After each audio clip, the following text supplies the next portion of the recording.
La fougère parapluie.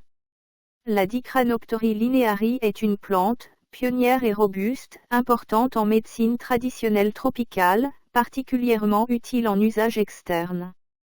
Nom latin, Dicranoctori lineari. Famille, Glechoniaceae. Nom commun, fougère parapluie, fougère à rameaux bifurqués. Propriétés. Considérée comme anti-asthmatique, fébrifuge, vermifuge.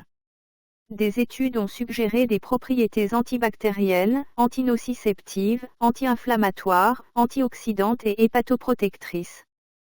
Parties utilisées. Fronde, rhizome, parfois jeunes pousses, racines. Distribution.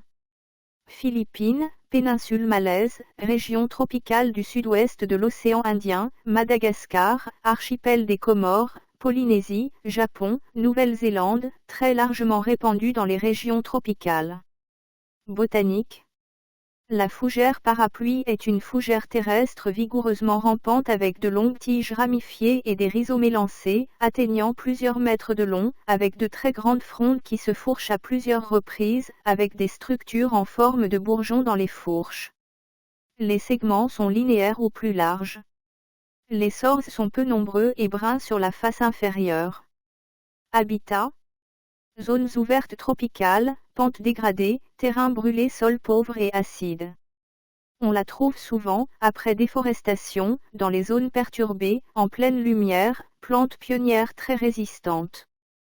Constituants.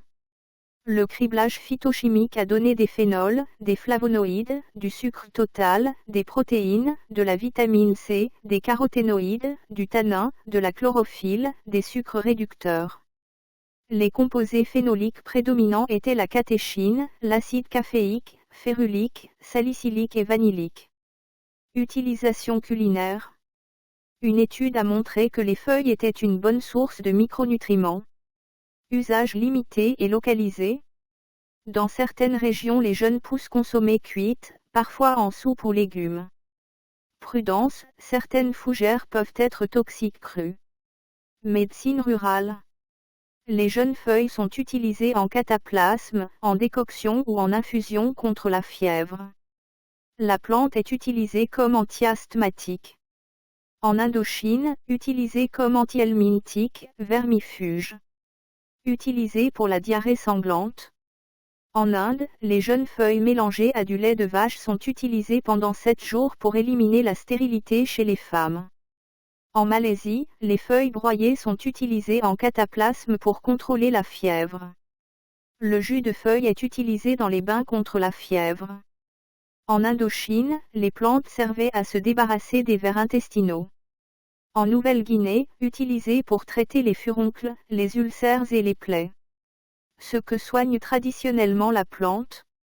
Inflammation, plaies, brûlures, diarrhée, fièvre, douleurs, infections cutanées. Dangers et précautions. Consommation des fougères. Certaines fougères contiennent des composés toxiques, des substances potentiellement cancérigènes. Toujours consommées, bien cuites, en petite quantité. Identification.